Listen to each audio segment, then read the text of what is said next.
প্রিয় দর্শক শ্রোতা ভাই বোন, আজ আমরা কথা বলবো, যদি কেউ ঋণ করে ধার করে কোরবানি করেন তাহলে সে কোরবানি বিশুদ্ধ হবে কিনা এই বিষয়ে, এবং আগে থেকে কেউ ঋণগ্রস্ত রয়েছেন, সে ঋণগ্রস্ত ব্যক্তির কোরবানি করলে সেটি ইসলাম শরিয়া দৃষ্টিকোণ থেকে গ্রহণযোগ্য হবে কিনা বা ইসলাম শরিয়া এটাকে কিভাবে দেখে এই বিষয়ে। এ দুটি মাসআলার প্রথমটির উত্তর হলো, কেউ চাইলে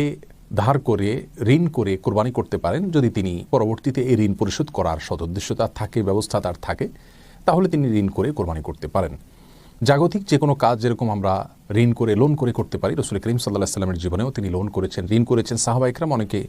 লোন করেছেন। অতএব লোন করে ধার করে ঋণ করে তিনি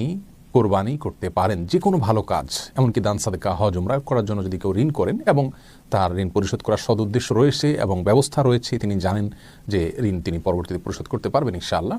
তাহলে তিনি ঋণ করে ভালো কাজ করতে পারেন, কোরবানিটাও